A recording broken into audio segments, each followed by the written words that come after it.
Recognize.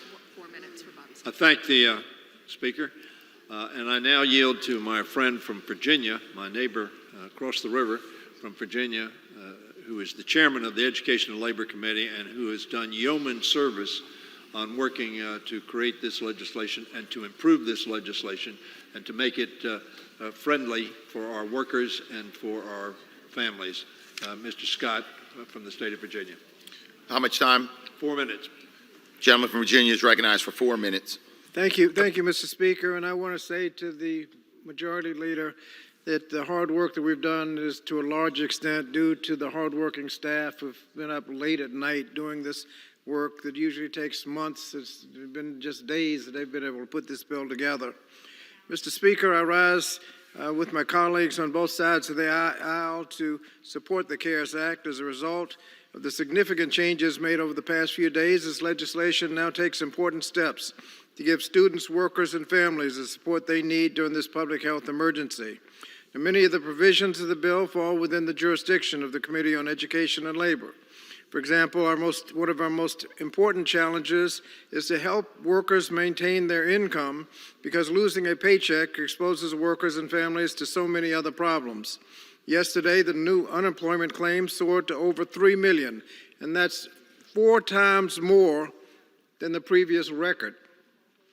The CARES Act responds to our challenge by dramatically increasing unemployment insurance by an additional $600 a week for up to 4 months.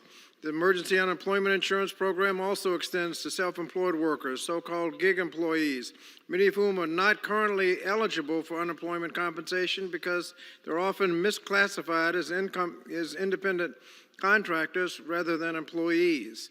And to my colleagues who have expressed concern that these benefits are more generous than paychecks earned by many low-income workers, I would say that the problem is not with the bill. The problem is with the federal minimum wage, which has not been increased for more than a decade. The CARES Act also maintains access to health care. The bill specifically makes a $200 billion investment in hospitals, health systems, and health research. It also includes the requirement that all insurance policies cover the full cost of future vaccines within 15 days of the vaccine being officially approved. It also helps people maintain their insurance if they're laid off. Finally, the bill maintains students' access to education.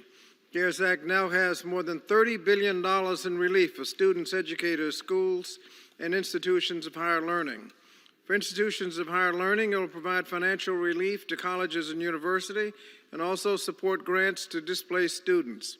For K through 12, it will provide help to educators to adapt to long-term closures, fund purchases of education technology for online learning, and provide equitable access to education for students with disabilities.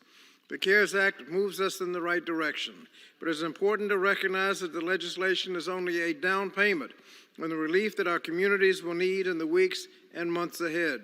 We must immediately start work on a 4th package that reflects the unprecedented scale of this crisis.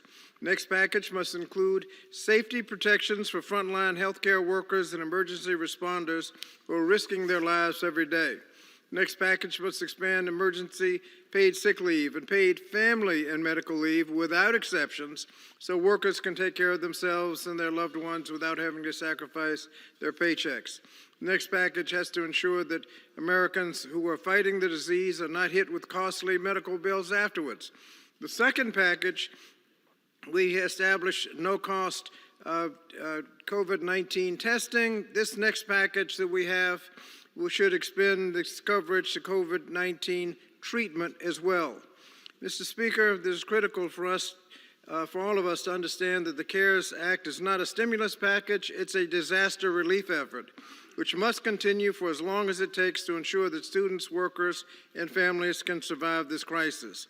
I call on all of my colleagues to support the legislation and yield back the balance of my time. The gentleman yields. Gentleman from Maryland.